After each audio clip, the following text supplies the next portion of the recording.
right, so welcome to trade recap. Recap for the trades that we had today. Gold started. I think it was we're probably around here. I think price was coming down by the time I was doing my analysis this morning, and I did say that we're just following the trend, what is happening. So we had a break of structure here, okay, and looking at this bigger range. This was the bigger range I was considering, okay. So when price got in here, I thought, okay, this was a nice place to enter. So I did not get this initial entry, so I waited for this pullback. On this pullback, I placed an entry there and I put my stop loss somewhere down there. So of course, as you can see, eventually I got stopped out, right. And then after that happened, I was no longer at my desk, so I did not trade this break when it eventually broke. So the first break was here. Let's remove that now. So the first break was here, this break here. So this will have been a nice entry, and then the next break of this bigger level, or even if you consider this other level here, if you consider it as a zone, all right. So this big candle here was another entry. So at the close of this candle, just enter there, put your entry, your stop loss either at the top there or really at the top there, okay, and you just follow the trade, okay. So I had a loss today of everything eventually came to about 30%, 31%. So just to say that I'm trading a high risk process, or I'm really ramping up I want to build this account as fast as I can, okay. So for each trade I place, I have a maximum of so I have a number of trades. So like I won't enter just one trade and that's it. So I have my maximum risk per day is 40% of whatever is the capital as at the time I'm trading. So and then my risk per time, so I'll enter 5% here, enter 5% here, enter 5% somewhere there. So but cumulatively per set of trades I'll enter up to 20%. It may not be 20%, but it could be up to 20%, and I could do up to 2 times. So I had first entry here, and then when I was stopped out, I think I did put another set here somewhere there, and that also stopped me out. I was expecting price to go up, but it did not go up, right. But if we just look at what price has done, okay, using this zigzag process, okay, we saw price went up, came back into here. Now we're expecting price from this level now, because it's shown some support there. So that's a swing point, okay. It's shown some support there, so we're expecting that from here it will then move up and break up again to this level, then come back down again and then go up. All right, that was the expectation, but it did not do that, right. Was there any way for us to have navigated to say that perhaps we'll enter in the opposite direction? Yes. And if we say why or how could we have noticed that? If I was at my desk, by the time it closed below here, then that would have been signals for me to go short, okay.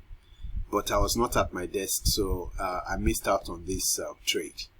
Right, now the other thing I want to do, let me remove this. I'm going to remove the zigzag and then show us my other. So I have two variations on this valid ranges. So this is the zigzag, the zigzag indicator, okay. I want to remove the zigzag indicator now, if it will allow me to do that.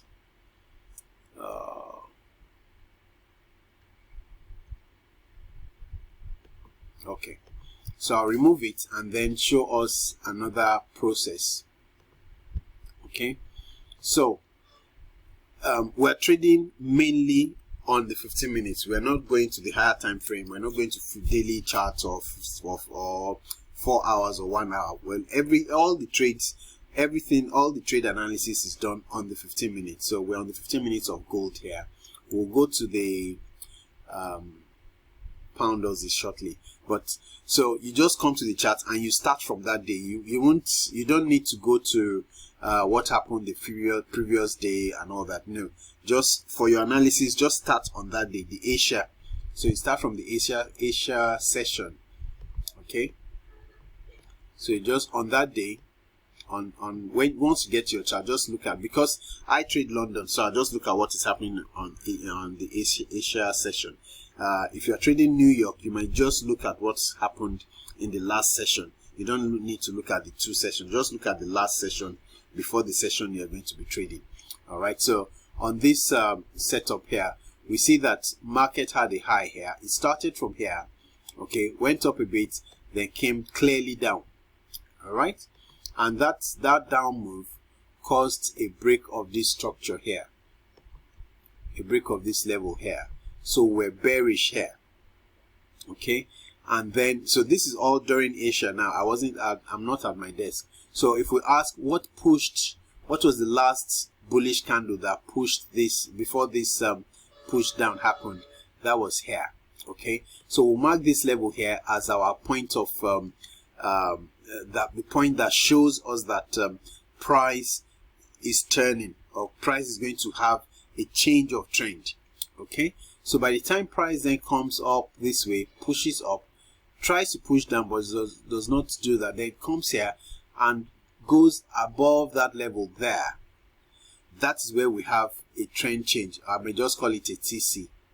Okay, so that is the point where we have a trend change. It doesn't matter whether it breaks it with a body, whether we have a body close or a spike. Okay, they both work. They are about the same thing, so I use either of them. All right, if you waited for a body close, that would have been on this candle here or on this candle here. This might have just closed a little bit above. All right, so but anyway, the important thing is that you have a body close there.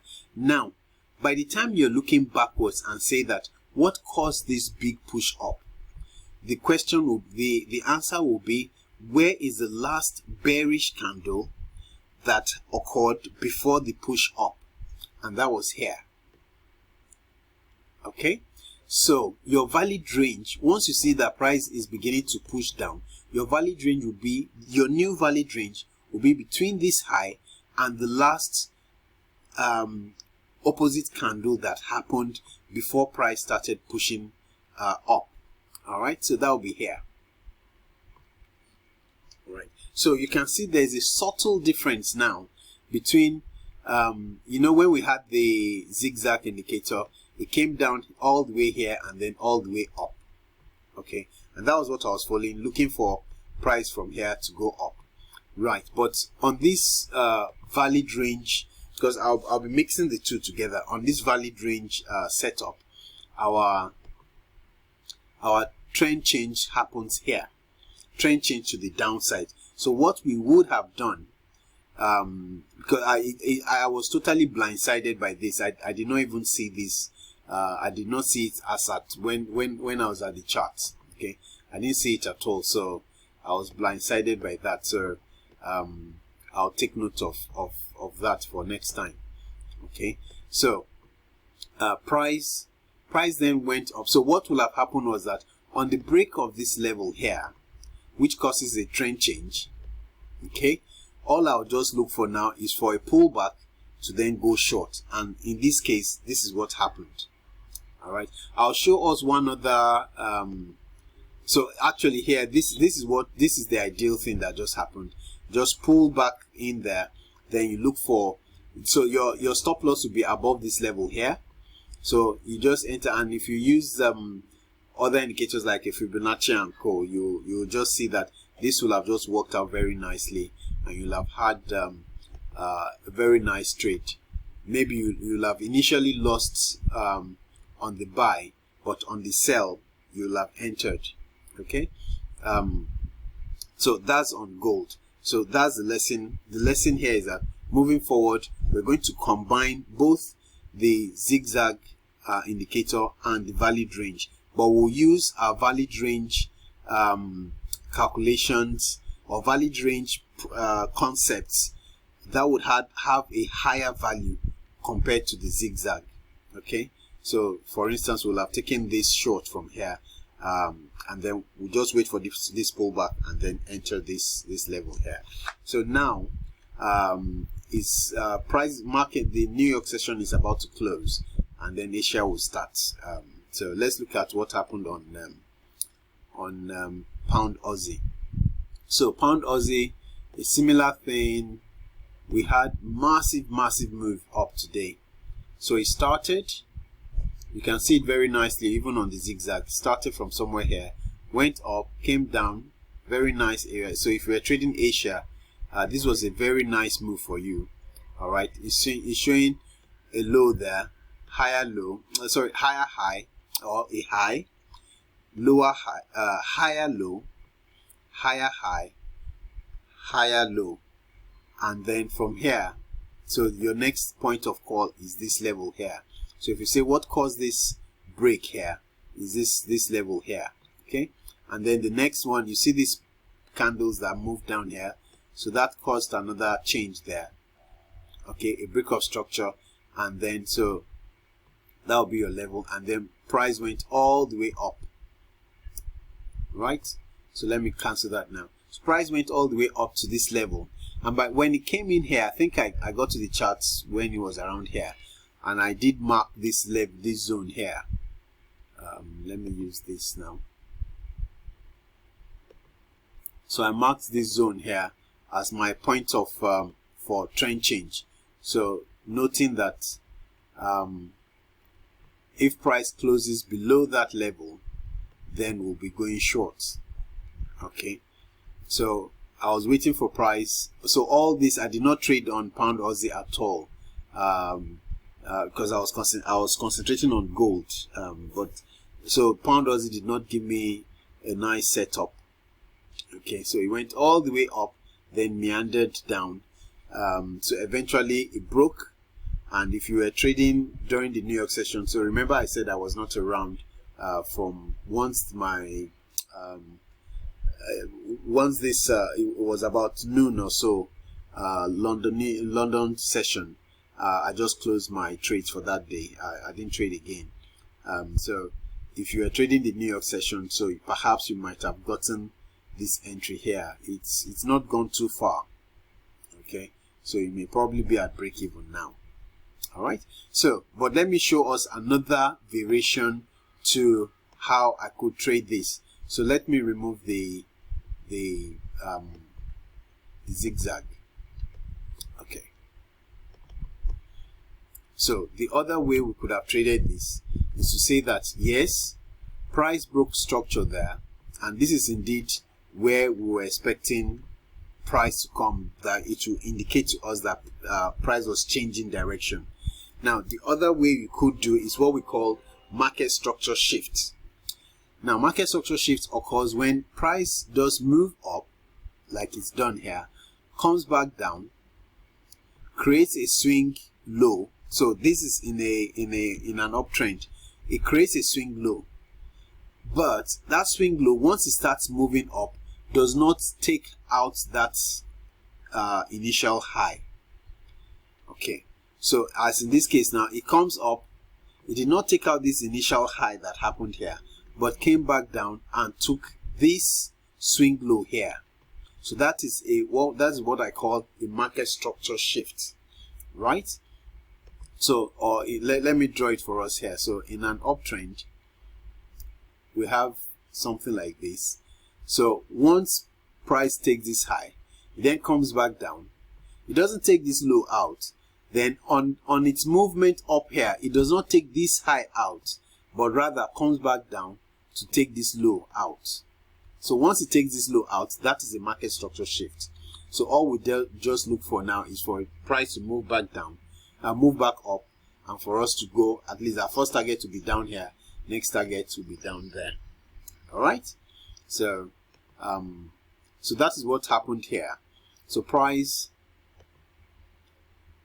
price broke it around here, okay, but you have a better confirmation even with this bearish engulfing candle. All right, so once it broke it here, if you ask yourself, where is the level that caused this move down?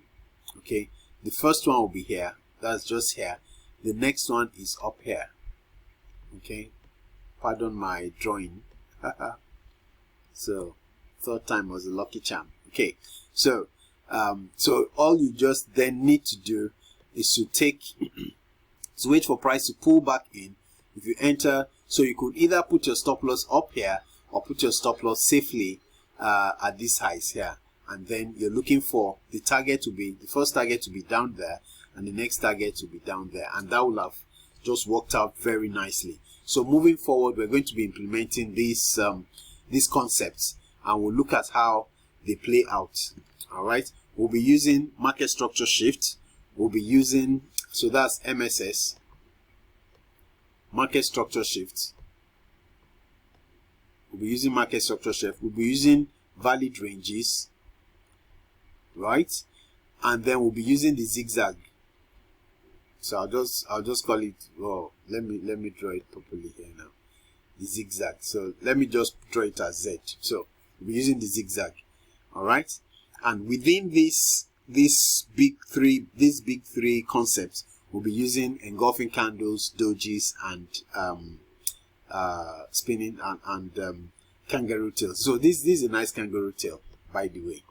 Okay, if you're wondering what the kangaroo tail is, that's a nice kangaroo tail. So let's see how it works out in the next 4 to 6 weeks, and just see how we can consistently follow the process and see how price what we want to prove here on following on this challenge of follow the process is to show that once you have a process and you follow that process, when you implement that process or you execute that process consistently over a period of time, you will see that you come out on top.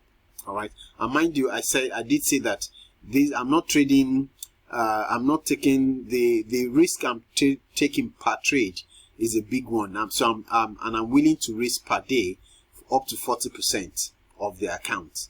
All right, today we are down like 30% or about 31%. So tomorrow, let's see what price will give us. Hopefully we can recover and then move up as well. All right, thank you very much. Remember to subscribe to Sky Vision FX on YouTube page, and do send me your comments. If you like this kind of things, let me know. If you have particular areas you want me to cover, also please let me know. Thank you very much.